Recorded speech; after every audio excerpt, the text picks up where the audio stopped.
Olá, sejam todos bem-vindos. Mais um episódio da série Grandes Nomes do Controle Externo.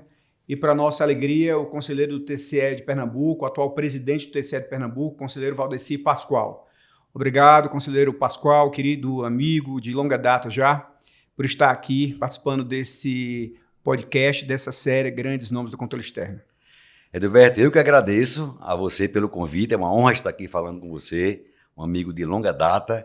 Eu queria aproveitar para lhe parabenizar logo de início, não só por essa iniciativa, que tem tudo a ver com a preservação da própria memória do sistema de tribunais de contas, mas também de incentivar o bom debate de ideias, mas também pela sua gestão no IRB nos últimos 4 anos. Você está chegando ao final desse ciclo, mas deixa um trabalho muito profícuo. Você deu a sua contribuição para o Instituto Rui Barbosa, a Casa do Conhecimento, através de produções científicas, livros da parte de política pública, um livro magistral que tem as normas da auditoria do setor público, o intercâmbio com a academia. Então, está de parabéns, de fato, porque sem esse conhecimento dessa área que a gente atua, que é o direito financeiro, o direito administrativo, constitucional, administração pública, economia, o sistema não vai avançar. Então, está de parabéns, e o IRB também, com toda a sua história, você fecha esse ciclo com um grande legado ao Instituto Rui Barbosa. Meus parabéns. Obrigado, Valdeci. Claro que é a generosidade da amizade, mas o Valdeci Pascoal é aquelas pessoas que todos admiramos. Eu costumo dizer para as pessoas que muito antes, Valdeci, essa é uma história interessante, muito antes de ingressar no sistema, de pensar em ingressar no sistema do Tribunal de Contas, já ouvi falar de você, porque você tem um livro, que é uma referência, né? Um dos livros precursores, talvez o primeiro livro de controle externo no Brasil, não sei se o primeiro, mas certamente dos primeiros, controle externo e direito financeiro, que é um clássico, e ele é muito bem escrito, e quem queria estudar para concurso de Tribunal de Contas, que queria entender um pouco mais como essas instituições funcionavam, tinham que ler aquele livro, que é muito bem escrito, como disse, um clássico. Não sei como é que está atualizado. Depois fez uma segunda edição, fez uma terceira também. Está na 10ª. Na 10ª edição? Uau! Eu que deixei de acompanhar de perto, mas eu lembro que era um livro muito... Eu que deixei de estudar esse assunto para concurso e tal. Mas um super clássico, né? 10ª edição já. Já pensou? Edilberto, esse é um dos prazeres que eu tenho na vida, é escrever. Então, eu sempre estudei nessa parte para concurso, depois no Tribunal de Contas, as especializações.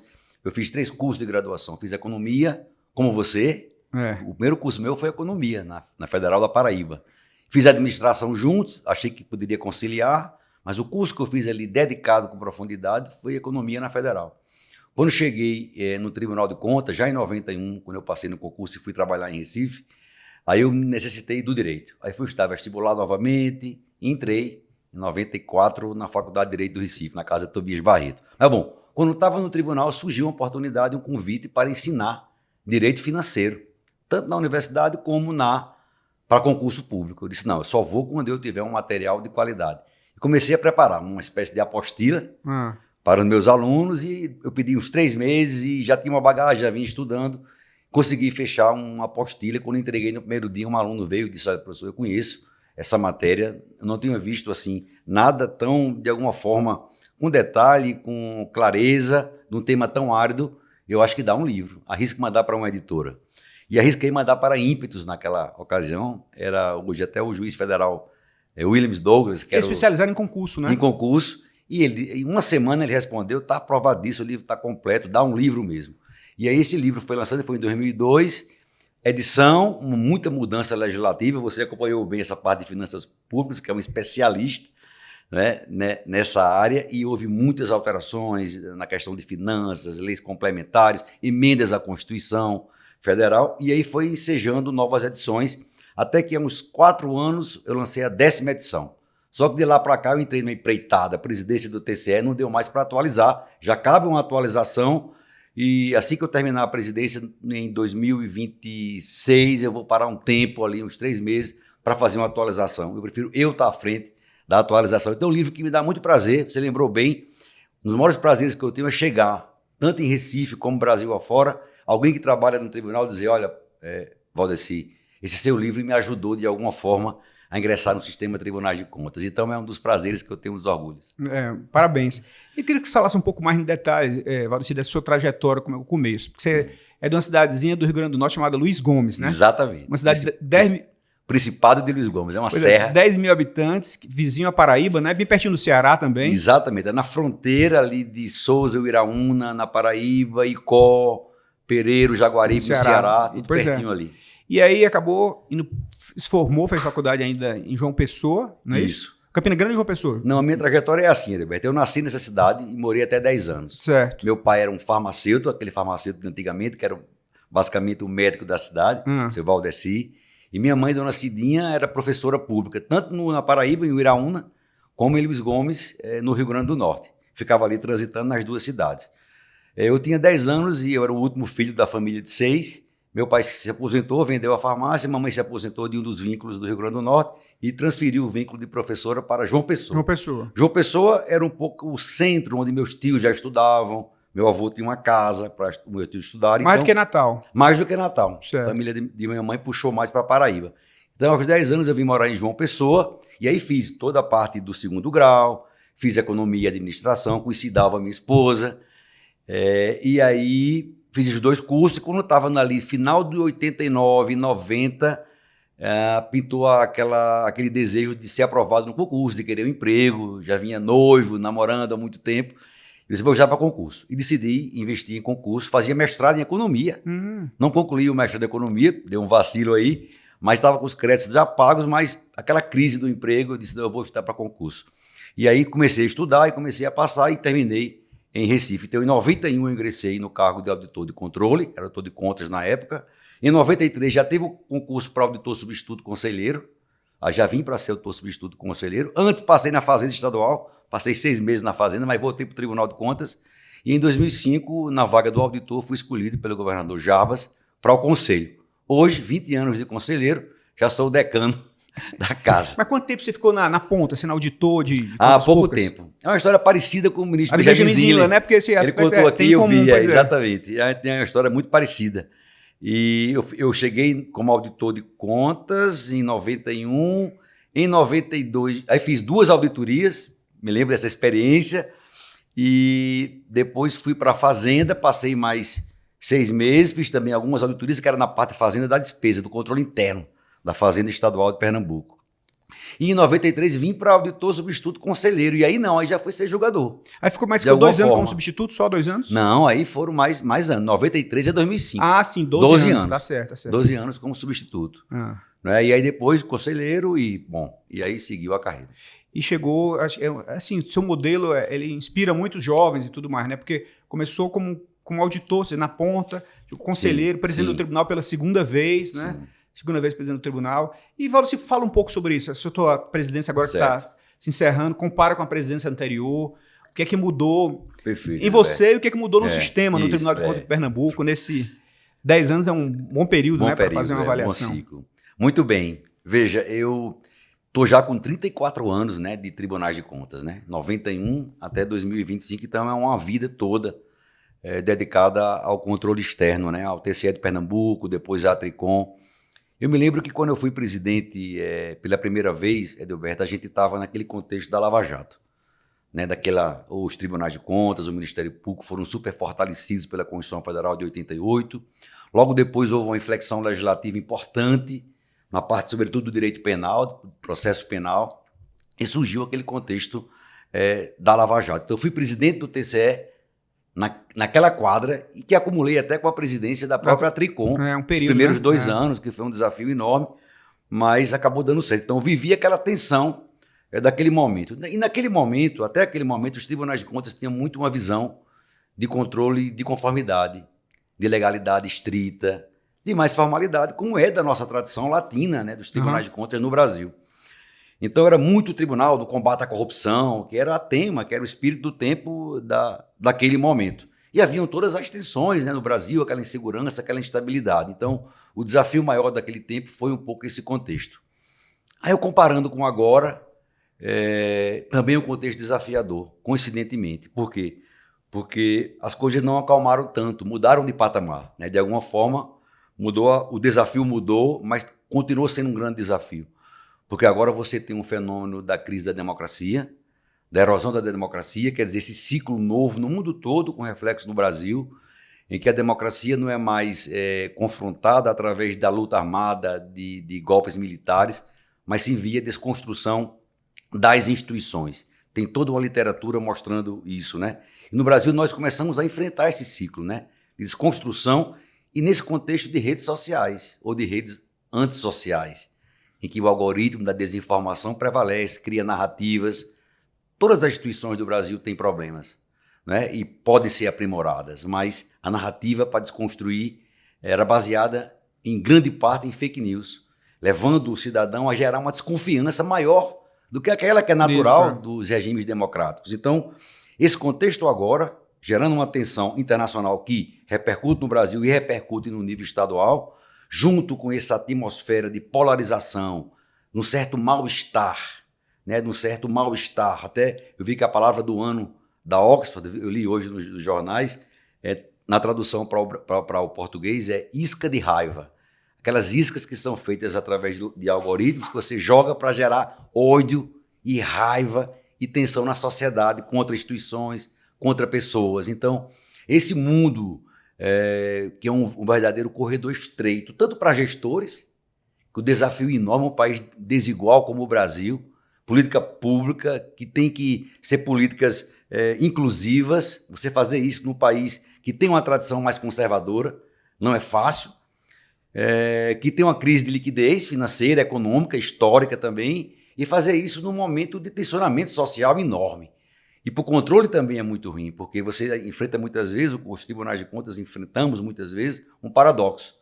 O gestor, um tema que você gosta muito também, que é do apagão das canetas, o gestor achando que a gente é duro demais, que a gente age como polícia muitas vezes, né? Responsabilizando em demasia, causando temor, inibindo inovação. E, por outro lado, uma parcela da população que não nos conhece, quem nos conhece respeita muito mais e confia muito mais, mas quem não nos conhece, é difícil compreender a gente também, tem todo um desafio disso, podemos falar disso, acha que a gente faz pouco, que podia ser muito mais rigoroso.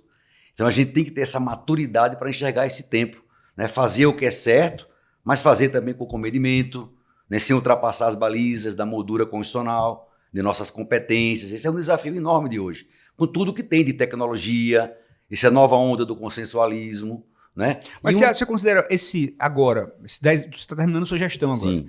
Foram mais desafiadores, você é 10 anos mais maduro, mais experiente, mais, enfim, que a gente vai aprender. Pois é, são desafios semelhantes, mas do ponto de vista pessoal, para mim, melhor agora. Melhor agora. Pela experiência. E o tempo, e o mundo mais difícil, mais desafiador, para usar um termo que a pessoa... Não, o mundo mais difícil. Mais difícil do que 10 anos atrás. Sim, porque a gente não vê... A gente tinha uma crença há 10 anos atrás que a democracia estava consolidada. Aquela coisa de Fukuyama. É o fim da história. Vamos cuidar agora de outras coisas, de aprimoramentos. Não. Nada estava sustentável. Democracia não estava sustentável, responsabilidade fiscal não é sustentável, inclusão social, se der bobeira, ninguém investe na pobreza para combater desigualdade. Então, tudo precisa ser regado permanentemente. E o brasileiro tem memória curta. Nós nós tivemos a oportunidade de viver aí no período da ditadura. E quem não viveu?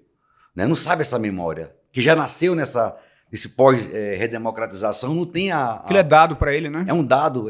Se não aprofundar cientificamente e procurar estudar para ter um pouco de empatia, não vai saber o desafio que é a luta que foi consolidar a democracia no Brasil. Então, hoje, eu penso muito em tribunais de contas, nos últimos 5 anos, Edilberto, desde a pandemia para cá e dessa crise do populismo autocrático que no mundo todo se consolidou de alguma forma em muitos países, eu não deixo de falar nunca desse propósito maior dos órgãos de controle, das instituições, tribunais de contas. É melhorar a boa gestão, combater a corrupção, sim, claro, mas é, sobretudo, atuar em defesa da democracia. Porque sem democracia não há controle. Democracia é o oxigênio. Mas como é que você acha que o Tribunal de Contas atua em defesa da democracia? Eu tenho algumas ideias, assim, que eu vou compartilhar com você, por exemplo. Perfeito. Eu acho que a gente tem que ter sempre aquele cuidado que nós somos instituições neutras, né? A gente não tem lado, não tem partido, não tem ideologia, né? Nós somos instituições, né? Neutras nesse sentido. Sim. Agora, a gente pode melhorar muito a democracia, por exemplo, com as nossas auditorias. No sentido de que melhorar o debate qualificado. Sim. Não é? Você faz uma auditoria, está funcionando, não está funcionando, está de acordo com a lei, não está de acordo com a lei, custo, benefício, essas coisas todas. Perfeito. Então, acho que aqui melhora a qualidade da democracia. Esse gestor aqui está se apresentando com essa plataforma, mas os resultados dele não são tão bons. Olha aqui, as políticas que ele implementou não são boas. Além disso, você vê que Que atuação do Tribunal de Contas em defesa da democracia? Você toca num ponto aí excelente. Como o tribunal atua na democracia diretamente? Não, o tribunal é uma instituição que é uma das guardiãs da democracia, como é da República, como é do erário. Eu vejo três pilares assim, de influência do tribunal na qualidade da democracia do nosso país. A primeira tem a ver com esse processo tradicional nosso, atuação tradicional de conformidade, julgamento de contas, questão fiscal, os indicadores de educação, segurança, os limites fiscais. E isso a gente precisa fazer através do que eu chamo ético processo legal de controle externo. Não é à toa que a Tricom e o IRB debatem um novo Código Nacional para melhorar a qualidade desse processo de controle externo, porque tanto gestão como cidadão precisa confiar na decisão final do Tribunal de Contas. Isso só vai se conseguir se for um processo ético, não só um devido processo legal, aquele que respeita, que é motivado, a decisão motivada, que tem contraditório, recorribilidade, mas que tenha também uma postura que gere confiança. Por exemplo, o próprio uso das redes sociais hoje por parte de membros e servidores dos tribunais de contas. Tem que ter cautela, tem que ter prudência. Se um membro do tribunal curte uma matéria que revela um prestígio de uma corrente política, é ruim para a gente, não passa confiança. Né? A paridade de armas, Adilberto, tem um tema que eu venho aprofundando, que é essa singularidade que são os tribunais de contas, o processo nosso. Pensando na parte do processo de controle externo. Nós somos, no mesmo órgão, o fiscal, que é a auditoria que vai lá e coleta os achados de auditoria. Nós somos o fiscal da lei, que é o Ministério Público de Contas, que também com a sua autonomia de independência funcional, e tem um julgador, tudo na mesma estrutura de controle externo. E do outro lado você tem um gestor, de vez em quando um fornecedor, que também é chamado no processo. Então veja, a gente já tem um processo um pouco torto por natureza, não é que é inconstitucional. Esse é o modelo de processo de controle que a Constituição criou. Então é preciso ter todo o cuidado para ter um pouco mais de equidade, de paridade de armas. Aí vem a Lindbe e dá um choque na gente. Diz, olha, tenha cuidado, você já é tortinho aqui por natureza, a sua predisposição para concordar com a auditoria como julgador é muito grande, é a mesma formação, é o mesmo órgão. Os assessores vêm de lá? Assessores vêm de lá, mesmo eles tendo independência, e você também tem, e muita gente confunde isso, pensa que a auditoria é a assessoria do julgador, do conselheiro, do ministro do TCU. Então, essa preocupação com a qualidade. Então, Lindbe, ver o obstáculo, capacitar também a auditoria para a Lindbe. A Lindbe não é só para o julgamento, não.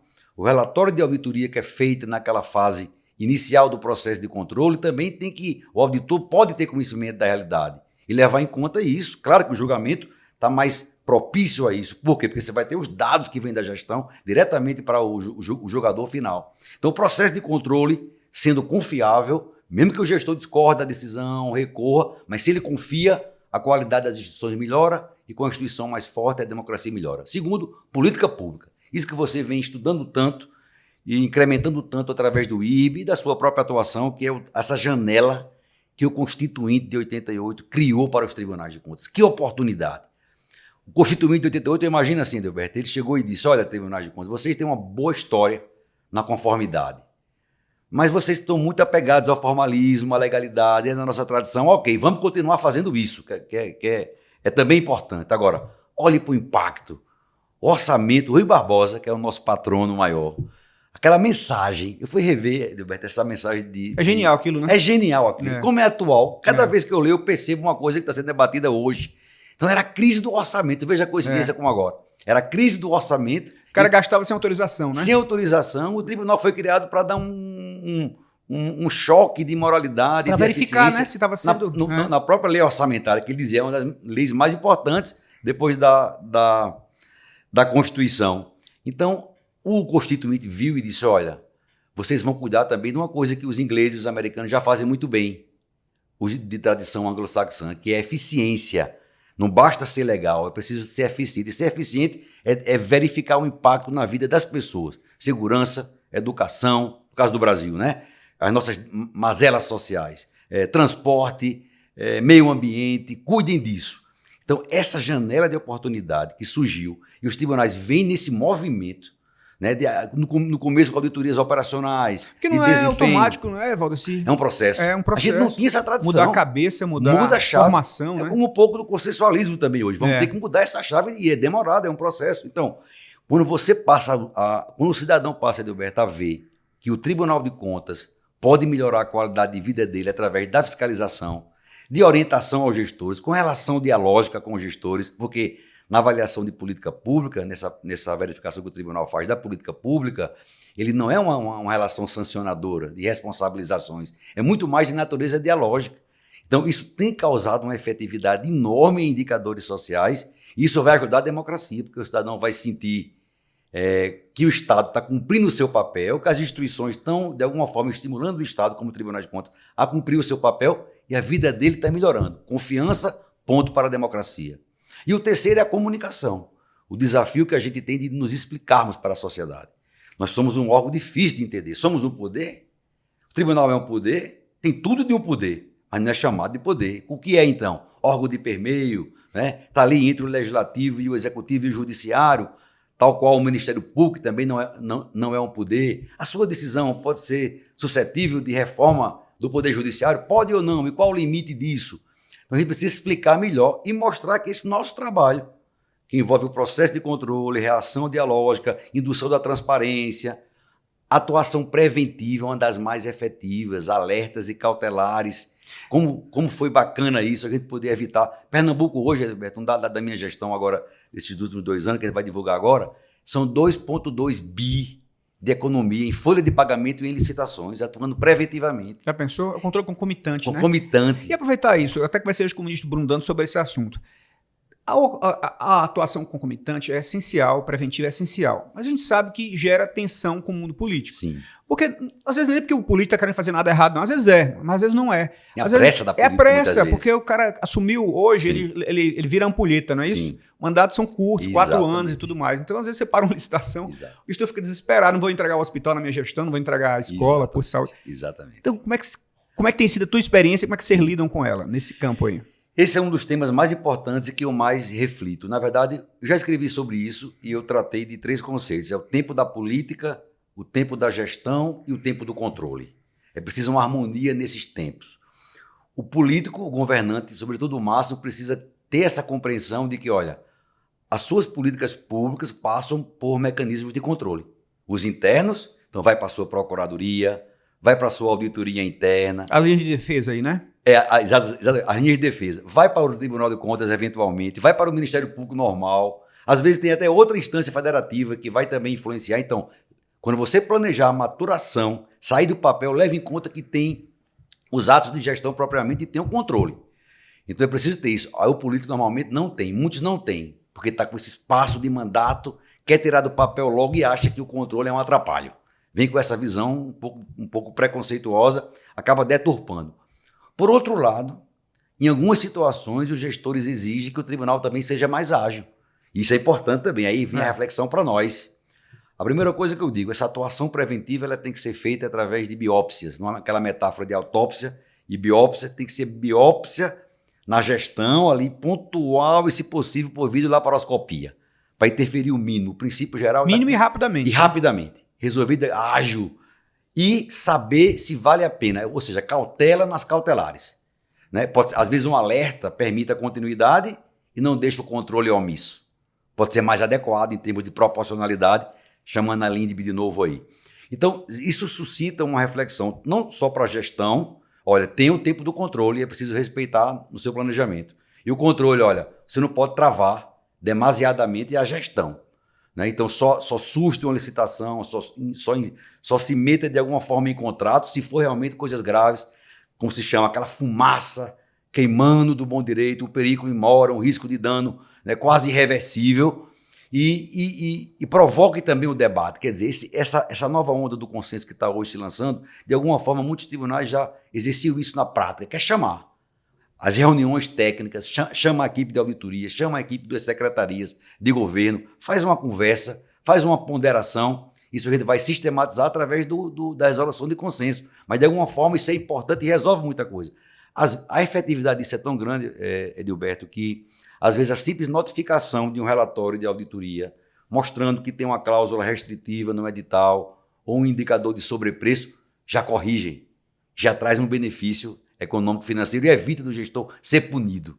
Né? Então, de alguma forma, a gente enfrenta isso. Em Pernambuco também nós temos essa realidade De vez em quando vem uma queixa, ele está travando muito, a gente tensão conversa. grande. Sim, existe alguma tensão, mas que quando a gente explica e prova que não tem nenhum viés de natureza política, por exemplo, que é outra, comigo antes não fazia, agora faz, a gente comprova que não, que está tudo cientificamente... Agora, o que tem crescido muito são representações externas, Edilberto. Antes, a maior parte das cautelares vinham do nosso corpo de auditoria, que, de alguma forma, faz aquela fiscalização, né, de ofício, inclusive, com base na matriz de risco, e que suscita ao relator as cautelares ou alertas. Só que a confiança nos tribunais de contas está crescendo tanto que estão deixando de judicializar a licitação. Acho que é mais rápido o tribunal, né? Que é mais rápido, entende mais da questão da especialização. Então, esse é o desafio. Então, cada um tem um dever de casa para fazer aí, mas eu acho que é uma coisa das mais efetivas que existe na nossa atuação hoje. E Valdeci, o que você está achando? Hoje se fala muito em consensualismo, né? Sim. E aí esse debate todo, olha, consensualismo é importante porque falou muito durante muito tempo do apagão das canetas. Sim. Eu até sempre tenho uma certa... Até gosto de perguntar a gestores, perguntei até ao ministro Anastasia aqui, Sim. se ele sentia, porque ele teve o outro lado do balcão, né? Ele foi governador, foi secretário de Estado, se ele sentia isso, existia realmente esse medo todo, esse apagão das canetas, ou foi apenas uma lenda, né? Algo que se criou, uma ficção, mas que não era efetivo. Na opinião dele, por exemplo, existia sim. Você nunca esteve do outro lado do balcão, né? Ele sempre esteve lá do controle desde cedo, né? Desde sempre. Sim. Mas, enfim, de um lado você tem, olha, aquele tribunal que é um dos pilares do apagão das canetas, junto com o Ministério Público, né? Sim. Aí vieram essas modificações legislativas todas, nova LINDB, né? Que exige que o gestor olhe para o gestor e o contextos. O órgão de controle, né? O contexto, circunstância, consequências dos seus atos. Veio a nova lei de improbidade administrativa, que passou a exigir dolo, né? Veio a própria nova lei de licitações e contratos. Enfim, mudou, né? O arcabouço jurídico, exatamente para tentar dar mais tranquilidade aos gestores. E veio também o consensualismo, né? Como você disse, vários tribunais já faziam na prática, informalmente, alguns até formalmente, né? Acho que TAGs. O TAG, exatamente, existia. Tinha TAG lá há muitos anos. O TAG existia há muitos anos. Sim. O pessoal, acho que TCM de São Paulo tinha as mesas de negociação, coisa assim que existiam lá. Certo. Mas o TCU, com a sua força institucional, né? E a liderança do ministro Bruno Dantas como presidente, colocou isso no centro da agenda, né? Foi. Antes era um tema periférico, aí virou um tema central, né? Está no discurso de quase todo mundo hoje do controle e tudo mais. Sua experiência sobre isso? Conta um pouco sobre como é que foi isso. Edilberto, eu vejo com muito bons olhos esse movimento. Acho que é uma modernização do próprio direito administrativo, do controle externo. Só que, como nós falávamos aqui antes, é preciso ir um pouco devagar com o andor. Isso vai exigir uma mudança de chave, como foi a mudança de chave para que os tribunais atuassem preventivamente, né, apreciassem cautelares, uma processualidade muito maior, teve que envolver uma capacitação para isso. Quando a gente foi fazer a avaliação de política pública, teve que capacitar, teve que aprender o negócio para poder fazer a avaliação, tem que saber do negócio. Então a gente teve as escolas de contas, o IB, capacitando todo mundo para poder a gente ficar apto a fazer aquele controle. Mesma coisa essa atividade de consenso. Nós temos uma chave por formação, sobretudo a carreira que forma os tribunais de contas, muito cartesiana. A gente é muito legalista, é muito da formalidade, tem muito essa natureza jurisdicional nos tribunais de contas, que quase tudo culmina com o processo de responsabilização. A gente está acostumado com isso, ainda concorre com polícia, né, com a justiça que determina a prisão, tudo. Então, e o Ministério Público, né? E o Ministério Público. Então, assim, a gente tem essa chave. Ora, quando você vai para o consenso, você tem que mudar toda essa chave. Tem que desarmar, fazer ponderação de princípios, né, aquele que o ministro Zina chama de juridicidade, ao invés da estrita legalidade. Então, isso vai exigir, então, uma autocapacitação nossa. Já está sendo feito isso, através do IRB, das escolas, cada tribunal está cuidando disso. Lá em Pernambuco, o conselheiro Carlos Neves está à frente dessa bandeira, como está também liderando a rede de consenso da Tricom e do IRB, junto com o ministro Bruno Dantas. E a gente está fazendo lá agora uma capacitação na Universidade Católica de Pernambuco, tem uma tradição do laboratório de consenso, inclusive consenso para tudo, Edilberto. O consenso vai servir para todas as áreas do tribunal, até para a gestão. Você tem a gerência de pessoal, envolve muitos conflitos entre servidores, tem que ter uma pessoa capacitada em busca de resolver através de uma resolução consensual das coisas. A corregedoria também na questão disciplinar, a fiscalização, só que na fiscalização o desafio é maior. Por quê? Porque você vai ter um julgador, que é o conselheiro e o ministro do TCU, no caso do TCU, você vai ter a figura da auditoria, o responsável, você vai ter o Ministério Público que entra em que hora? Entra na hora das conversas iniciais, das propostas, ou só vai depois através de um parecer? Será que sendo só depois através de um parecer, ele vai ter a empatia necessária de quem ouviu aquilo ali tudo, olho no olho, da hora que isso muda também a psicologia, né? Tem essa parte também psicológica de sensibilização para a questão, tanto que hoje, só um parêntese, eu quando recebo um gestor no meu gabinete como relator, ele vai trazer argumentos, memoriais e tal, com o advogado, eu chamo logo o assessor que porventura esteja com o voto, porque às vezes eu me sensibilizo por aquela conversa, por tudo, e tem verossimilhança, e eu escuto tudo e fico mais sensível. O assessor não, aí acaba tendo atenção. Então chama para ouvir, todo mundo precisa ouvir. Então, esse é um dilema, por exemplo, qual o papel do Ministério Público nos processos de resolução consensual de conflito. Então, assim, acho que é se autocapacitar, tentar mudar a chave, escolher, fazer uma seleção dos casos. Pode surgir uma situação em que questões complexas, aqueles nós gordos que nós chamamos, estejam também no âmbito penal. Isso vai exigir uma certa cautela nossa para não estar chancelando acordos que, porventura, depois venham se comprovar escândalos. Então, essa é uma das preocupações. E, de fato, ser bem seletivo nisso. Realmente é para problema complexo. Nós temos um caso lá em Pernambuco, histórico, que era um canal do Fragoso, uma obra que tinha recursos federais, recursos do Estado e do município de Olinda. Então, 10 anos de obra tem a ver com enchente, com as chuvas de Olinda, aqueles morros, sempre com mortes. E agora sentou todo mundo numa mesa para ver se resolve de alguma forma, porque é preferível resolver alguém perdendo alguma coisa do que ficar inacabado e a população não ter resultado nenhum. Então, vejo como um movimento positivo. De alguma forma, a gente já tinha isso através dos TAGs, termos de ajustamento de gestão. Pernambuco já tinha isso. Eu, pela minha própria formação, sempre tive ali alguma resistência, mas queimei a língua recentemente com aquela operação que houve nacional dos tribunais de contas em cima do transporte escolar e da infraestrutura das escolas estaduais e municipais. Fizemos TAGs em Pernambuco. O resultado, Edilberto, foi fantástico. Muito mais efetivo do que se tivesse feito o processo com responsabilização e dando prazo ali obrigatório para consertar aquilo. Então, eu mudei um pouco a minha percepção, por isso que eu estou mais aberto a pensar essa questão do consenso como uma alternativa interessante, mais uma nova ferramenta para que o tribunal seja solução, né, faça parte da solução dos problemas da gestão. Pois é, porque eu acho que a grande cautela que todos nós temos, né, que temos responsabilidades com os tribunais, é que é isso, a gente não pode ser a âncora do país, no sentido de segurar o país, deixar o país quer seguir em frente e o tribunal fica atrapalhando obras inacabadas, essas acusações, né, os gestores com medo. Mas, ao mesmo tempo, a gente tem que ter as cautelas, por isso que é importante, né, pessoas experientes e tudo mais, para também não ser aquela história, dar aquele sinal errado. Olha, pode fazer qualquer jeito, depois vai para o consensualismo. Não pode ser isso, né? Não pode, verdade. Isso é um risco que tem que estar muito bem por isso medido. Tem que estar bem medido, muito bem estudado. Não tenha dúvida. Mas eu acho que essa preocupação está na cabeça de todo mundo. Eu acho que está também. O sistema está maduro para isso, não estou vendo tanta pressa. Isso, né? O TCU saiu na frente, Mato Grosso tem sua experiência, São Paulo tem, a gente já tem alguma. Mas vamos devagar, é um processo de mudança de chave e fazendo os ajustes, né? Exato. Na própria caminhada. Na caminhada, exatamente. Muito bem. Outro ponto, Valdeci, que você tem se dedicado muito, teve até aquele congresso que se organizou lá em Pernambuco, a sua presidência, sobre inteligência artificial. Então, como é que você vê essas novas tecnologias nos tribunais de contas? Inteligência artificial, mas também analytics, né? Big Data. Porque é uma coisa que vocês devem... Eu vejo o Brasil todo isso, esse problema, conversando com conselheiros do Brasil afora. É que, aquela história, os operários são poucos e a messe é grande. Então a gente partiu para a seletividade, né?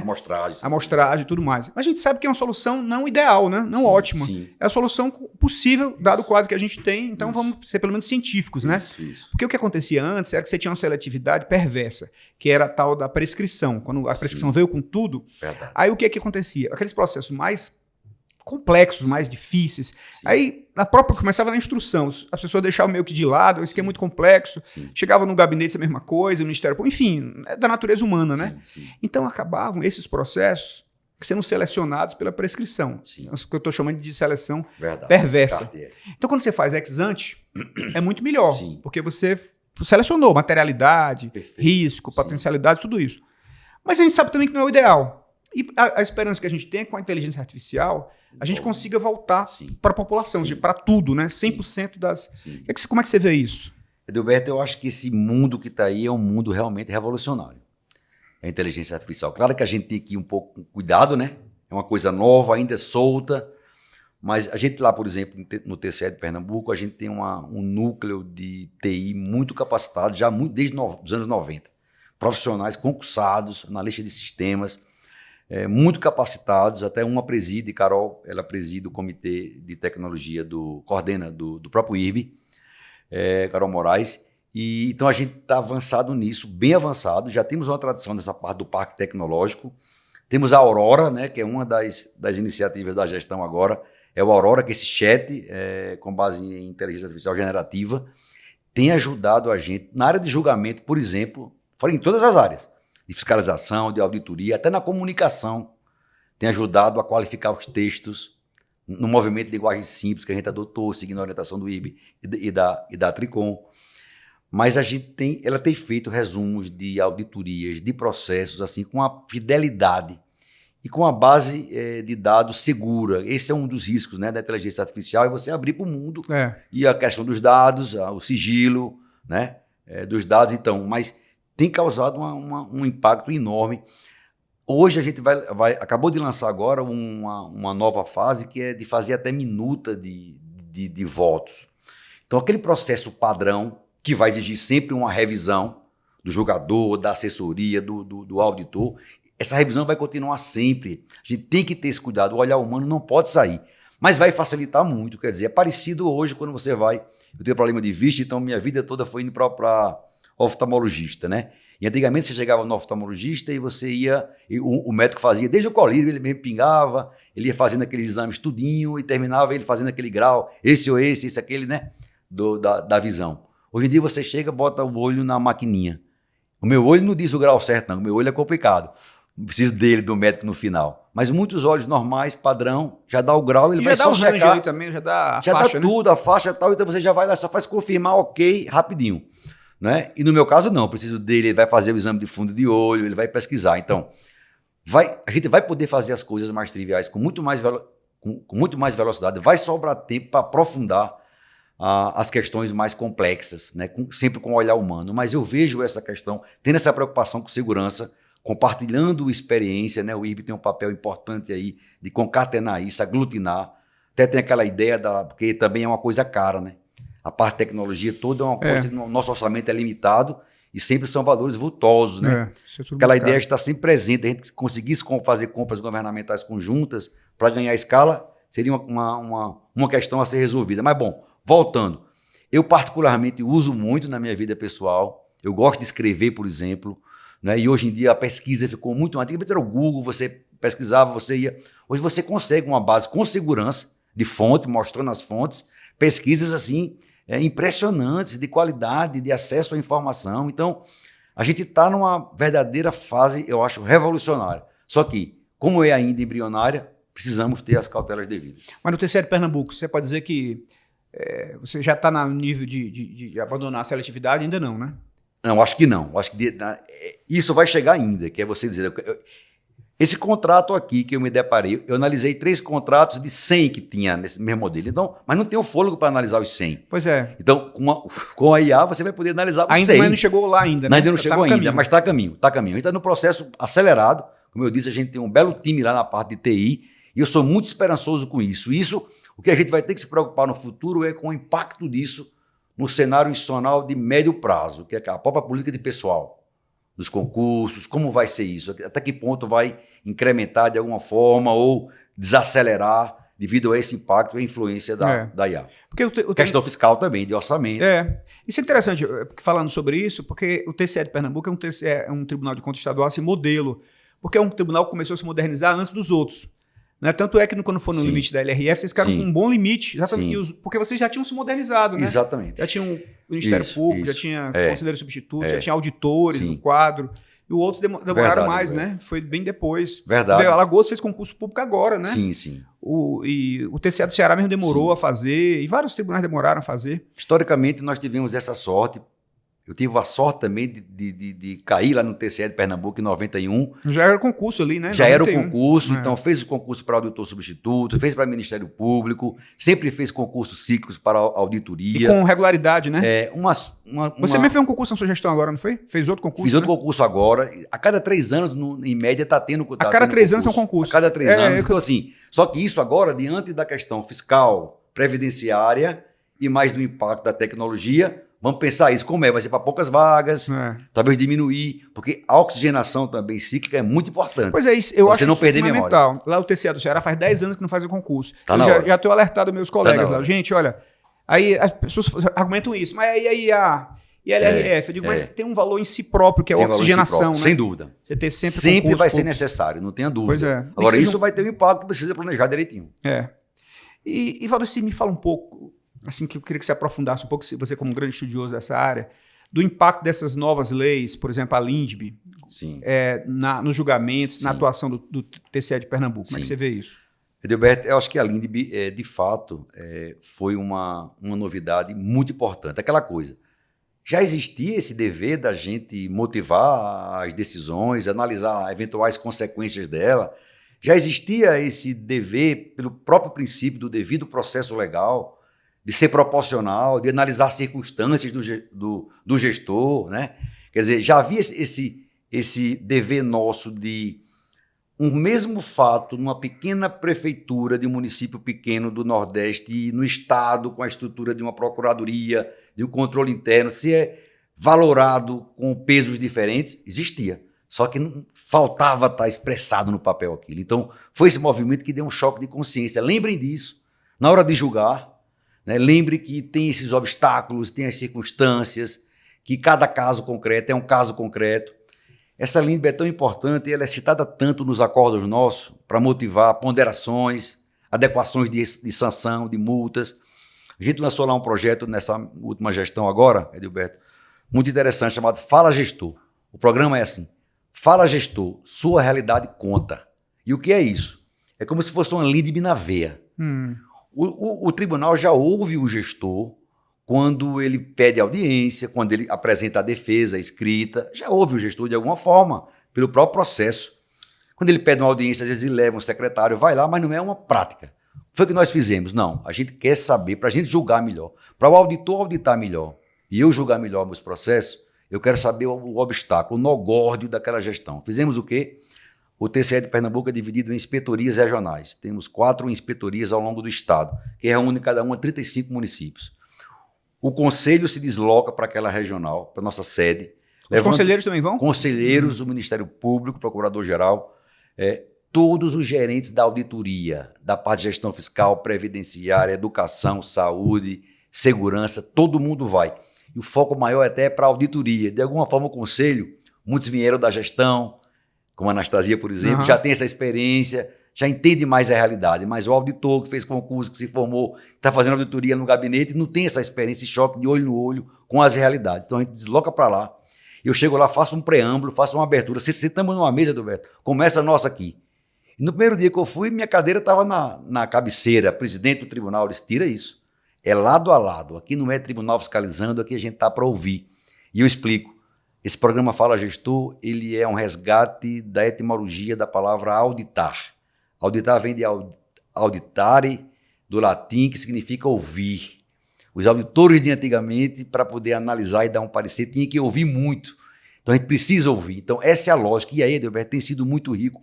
A satisfação deles de ver... Eu achava que o tribunal vinha aqui para mostrar um erro nosso. Não, quer nos ouvir. Quais são? A gente está aqui para ouvir. Falo até sobre o tribunal. Queixa sobre o tribunal. Pode, vai estar aqui anotando, todo mundo está ouvindo aqui e anotando. Tem sido uma experiência muito rica. Eu tenho espalhado isso de alguma forma para os colegas para tentarem fazer. Acabei de falar agora com o presidente, o Conselho de Mato Grosso, Antônio Joaquim, que ficou interessado de levar. Dilson Silva também, da Tricom. Estou falando para você aqui agora. Vou te passar até um artigo que eu escrevi sobre isso. Então, tem sido uma experiência maravilhosa. Isso vem mudando a chave, tirando aquele preconceito, esse olho no olho, e o tanto que a gente tem surpreendido com a capacidade de secretários de um pequeno interior, falando sobre educação, falando sobre decisões do tribunal que de alguma forma tem dificultado lá a gestão dele. A gente vai anotando aquilo, vendo. Tem sido uma beleza, de uma riqueza incrível, e é o que eu chamo de LINDB na veia. na prática. Aí você faz uma ata.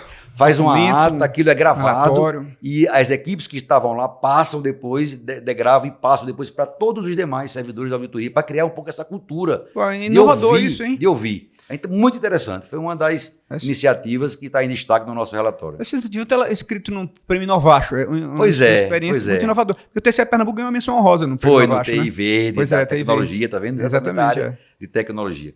Próximo ano vamos cuidar mais. Tem muita coisa para apresentar. Mas uma coisa, Valdir, mudando agora o assunto, eu queria que você falasse, você foi presidente da Atricom, num período muito intenso, né, teve uma atuação muito firme, muito forte, lutou pela criação do Conselho Nacional dos Tribunais de Contas, que não, acabou não indo para frente, mas foi das suas bandeiras, e lutou muito pela integração dos Tribunais de Contas, fez uma aproximação muito forte com as outras instituições, com o Congresso Nacional.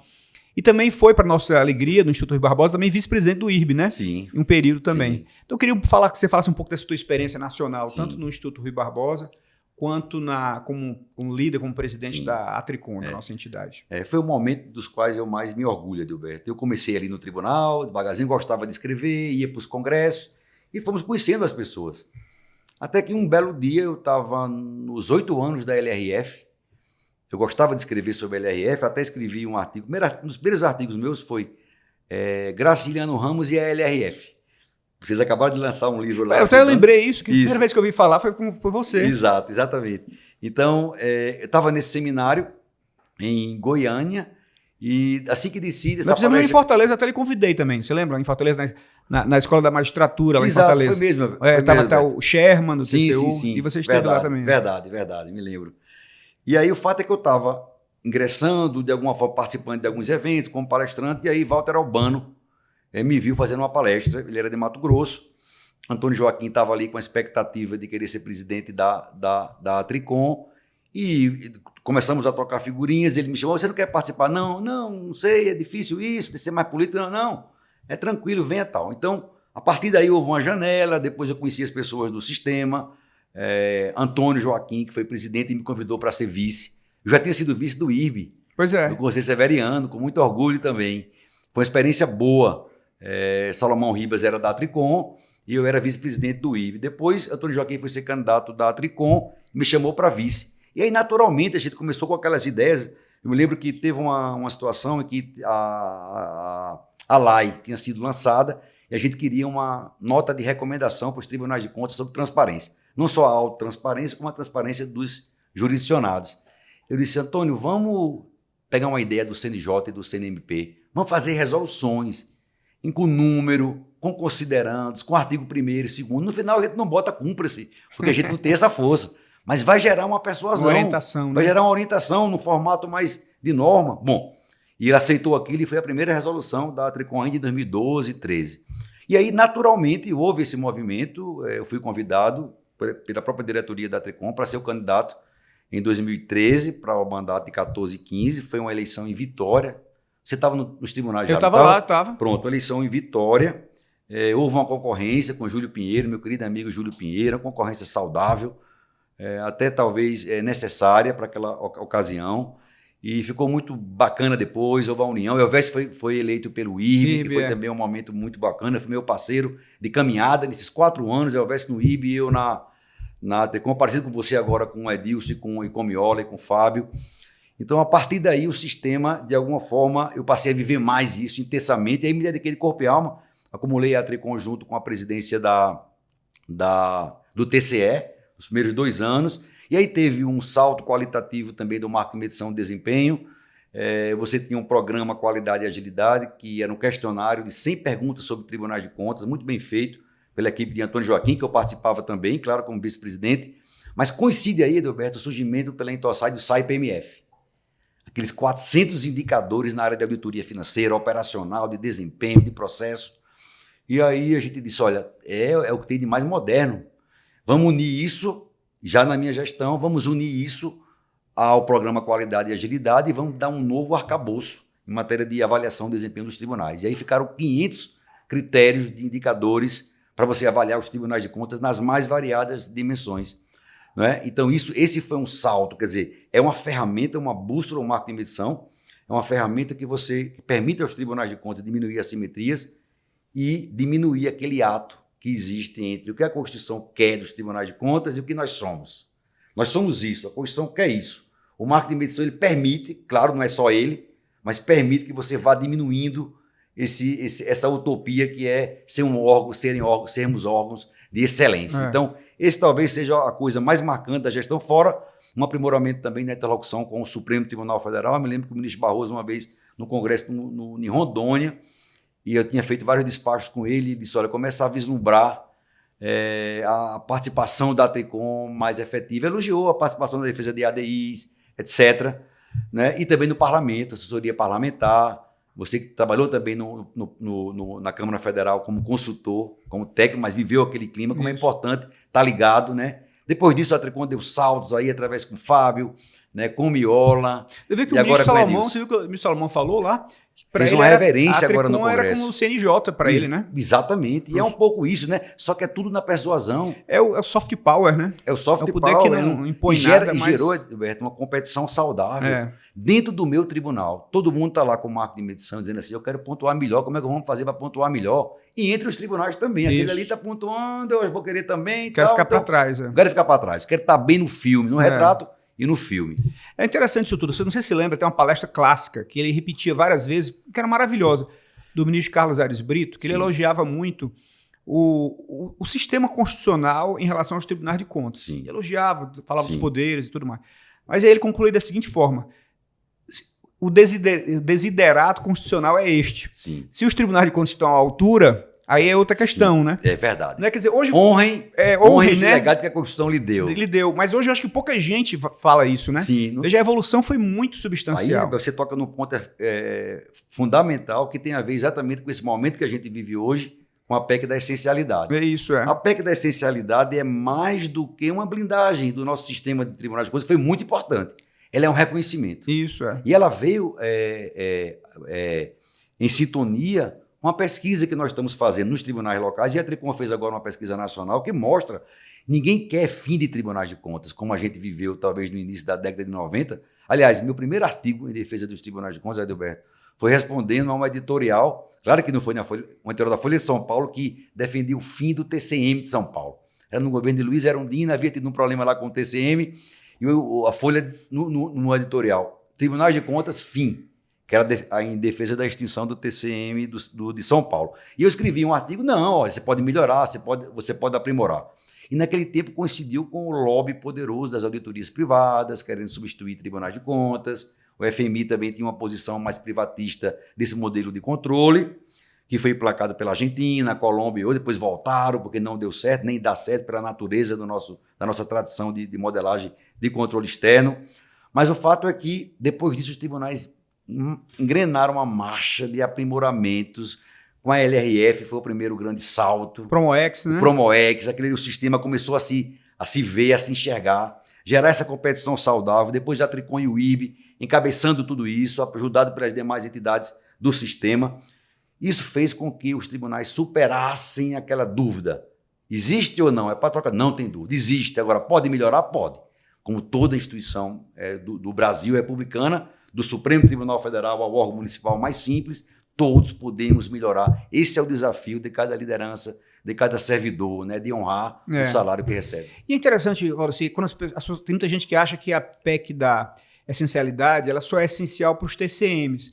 Para o resto do sistema, ela é supérflua. Eu tenho uma visão diferente. Sim. Eu vejo que a retórica importa, as palavras no direito importam muito. Sim. Quer dizer, a gente via, embora o Supremo há muito tempo falasse, né, em diversos votos, diversas decisões, a essencialidade dos tribunais de contas, a gente vê muito juiz de primeiro grau, muito desembargador, muito doutrinador, chamando o Tribunal de Contas de órgão meramente auxiliar, de apêndice do Poder Legislativo. Meramente administrativo também. E de apêndice do Poder Legislativo. Agora, com o texto da Constituição falando que é função essencial ao controle externo, gente, isso importa muito para o TCU. Muito. Eu acho que foi um marco dos mais importantes. As palavras importam, né? E, sobretudo, Adalberto, porque a gente vinha... Os primeiros 20 anos pós-Constituição Federal foi muito importante para os tribunais de contas em matéria de jurisprudência e de legislação. Tanto o Congresso como o Supremo Tribunal Federal fortaleceram a gente, poder cautelar, uma série de questões. Depois disso, houve um pós-Lava Jato e que esse pêndulo anticontrole voltou, e talvez voltou descalibrado, e começaram a tentar cortar algumas coisas que a gente já tinha conquistado. Por exemplo, a questão das contas dos prefeitos ordenadores de despesas, né?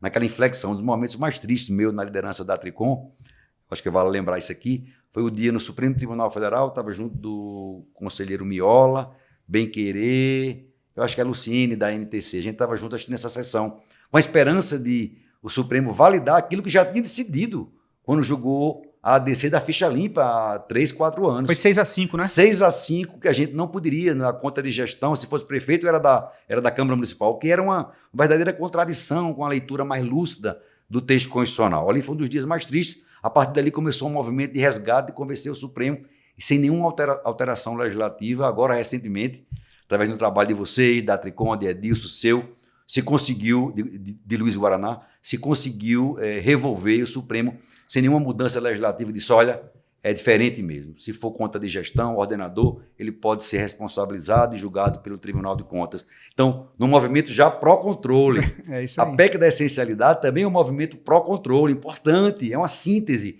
E agora, as decisões do ministro Dino, que também reconheceram o caráter federativo dos tribunais de contas, né? Uhum. TCU tem sua importância, a gente admira, a gente respeita, mas há controle no âmbito dos estados e dos municípios, né? Controle sério também. Isso. Então, o ministro Dino fortaleceu isso, o Supremo Tribunal Federal fortaleceu a fiscalização dos tribunais sobre esses repasses, daquilo que é a aplicação, a rastreabilidade. Então, eu acho que a gente vive hoje, mesmo paradoxalmente, com esse país tão desafiador, mundo desafiador, dos momentos mais emblemáticos do sistema Tribunal de Contas. É verdade.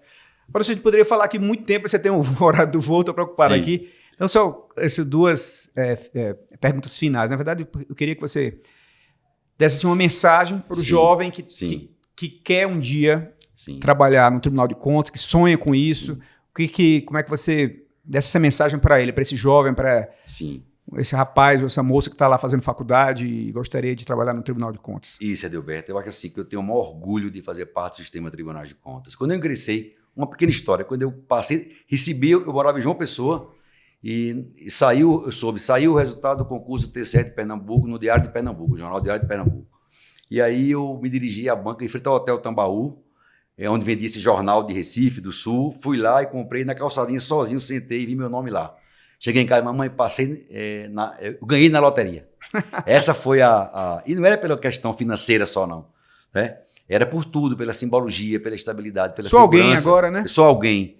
Então, era uma crise, era exatamente naquela época, pós-plano Collor e tal. Então, assim, era uma coisa bem desafiadora. E aí, bom, a partir daí eu ingressei no sistema de tribunais de contas. O TCE de Pernambuco é uma referência, foi a grande casa, um quadro de servidores de excelência, conselheiros maravilhosos, abriram as janelas, é um tribunal democrático, com planejamento estratégico estruturado, o quadro de pessoal motivado. Claro, tudo pode ser melhorado, mas é uma instituição que encheu meus olhos. Quando eu fui presidente da Tricom, eu pude conhecer o sistema. E a mesma coisa. A gente tem mania de querer olhar só para a nossa casa também, dizer só aqui as coisas não, mas quando vê, tem coisa bacana ali, tem coisa maravilhosa lá. Então, assim, os tribunais de contas é um órgão, eu diria o seguinte, que é um órgão imprescindível à democracia, à boa gestão, tem tudo a ver com a vida do cidadão, a qualidade de vida do cidadão. Tribunais de contas existem para que a Constituição, para que a gestão possa cumprir aquilo que está lá no artigo 3º da Constituição Federal de 88. O artigo 3º estabelece os objetivos fundamentais da República, é um dos artigos mais emblemáticos, importantes que eu acho, que diz assim, é um guia para o controle, para nós, fazemos os tribunais de contas, e para os gestores. Olha, você nos seus atos de controle de gestão, sempre quando for editar, aprovar um ato, um voto, um ato de gestão, veja se aquilo está contribuindo para erradicar a pobreza, reduzir desigualdades sociais ou regionais. Veja, nós somos um país desigual. Se está promovendo o bem comum sem qualquer tipo de discriminação e se está permitindo o desenvolvimento econômico. Desenvolvimento, você sabe muito bem, como grande economista que é muito mais do que o crescimento econômico. É crescer com distribuição de renda e igualdade. Então, é um órgão que vai permitir justiça, democracia, igualdade e combater as mazelas no Brasil. E nós falamos, para finalizar, falamos do passado dos tribunais de contas, do presente, né, que a gente está vivendo agora, com os seus desafios. Como é que você vê o futuro do controle, o futuro dos tribunais de contas? Isso, eu vejo também com muito otimismo. Eu acho que, como eu disse aqui, a gente vive agora um dos momentos mais emblemáticos, né, de maturidade. Nós tivemos aí as dores do crescimento. né, desses 40 anos. Hoje a gente faz 40 anos das diretas já, né? Quase 40 anos da Constituição Federal de 88. Nós passamos pelo maior teste da democracia e das instituições. Estamos vencendo. O ministro Aires Brito costuma dizer, né, democracia não se vence por nocaute. Aquele sonho que a gente imaginava, numa certa ingenuidade, está tudo consolidado. Não. Democracia tem que regar todos os dias. E o que eu fico feliz é que, com democracia, com esse oxigênio que a gente pode respirar, Edilberto, a gente pode ter um controle dos sonhos, de excelência, esse controle que está preocupado em permitir a boa gestão, como eu já disse, mas atuar sempre a serviço do cidadão. O cliente maior dos tribunais de contas são os cidadãos. Então, com firmeza, serenidade, capacidade de diálogo, prevenindo com as cautelas devidas, aproveitando a tecnologia e sabendo se comunicar melhor, cada vez mais para ser compreendido e gerar confiança no cidadão. Conselheiro Valdeci Pascoal, presidente do TCE de Pernambuco, muito obrigado. Realmente foi uma aula para todos nós aqui, essa conversa foi maravilhosa. Tenho certeza que não só as gerações atuais, mas as futuras gerações vão aproveitar muito desse seu depoimento aqui. Muito obrigado. Gilberto, eu que agradeço demais a você, fico honrado e mando um abraço para todos. Um abraço, gente. Obrigado, parabéns. Obrigado.